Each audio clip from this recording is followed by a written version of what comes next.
Mukhang na willing magluto itong si IC. At gusto na naman daw niya magluto eh, oh. So ayan, request naman niya ngayon niya tinolang manok. Kaya sige, pagbigyan natin. Hihingi nga rin pala tayo ng malunggay sa kapitbahay natin. At syempre himayin na rin natin bago natin igisa yung ating mga pang tinola. So medyo natatakot pa nga si IC maglagay ng mantika. So hindi niya alam kung gaano pa kadaming mantika yung ilalagay niya panggisa.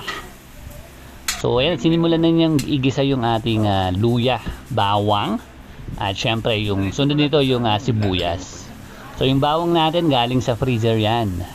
Para hindi kagad masira, nilalagay natin sa freezer. So ayan, at nilagay na nga ni IC yung sibuyas. Bali isang sibuyas lang naman ilalagay natin dito. So sakto na yan para sa pampalasa ng ating tinola. At syempre, igigisa rin natin dito yung ating manok. Yan. So ilagay natin yung manok natin na binili. So papapula-pulayin lang natin to ng konti para kumapit yung lasa dito sa manok natin.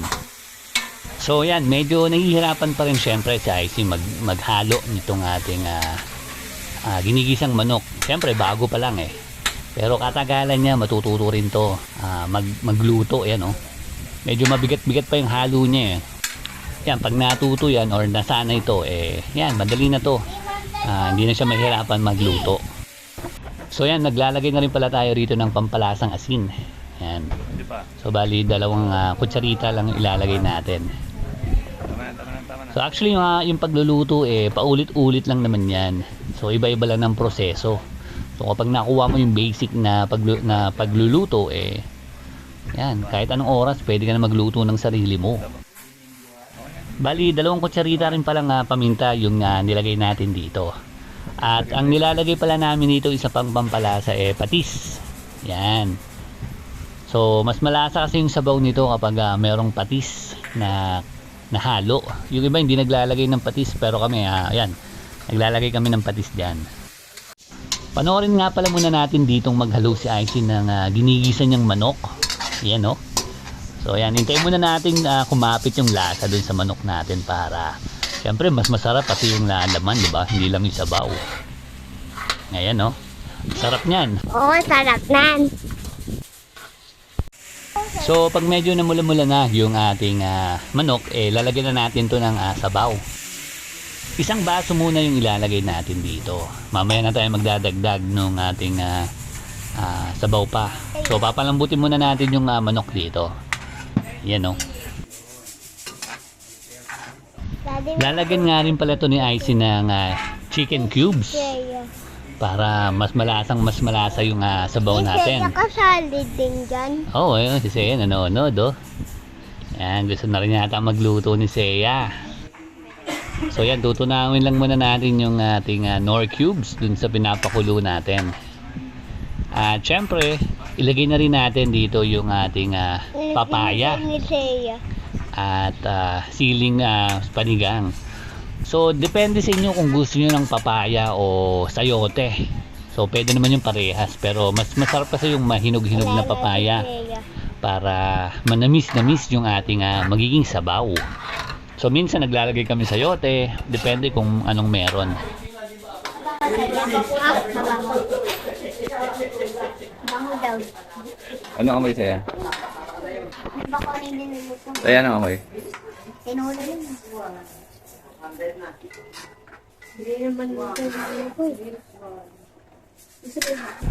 So yan, at hintay lang natin tong kumulo. So pagkulo eh titikman na natin kung mag-a-adjust ba tayo sa alat or magdadagdag tayo ng tubig. Wanted poster.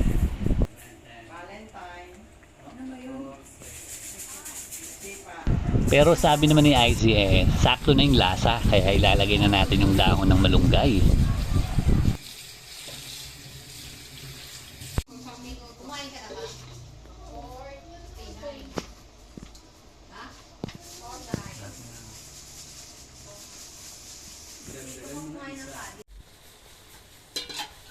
Ayan, so pagkalagay natin ng dahon ng malunggay, hahaluin lang natin to at isang kulo lang to.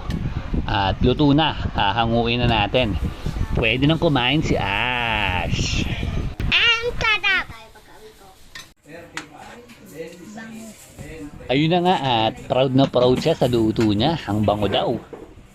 So ayan, excited na yan tikman yung niluto niya nga tinolang manok. So bali nakakadalawa ng luto si Icy Ay, 3 pala. Merong itlog. At adobong sitaw. At ito yung pangatlo. Yung tinolang manok. Ayun, ang ngiting-ngiti oh.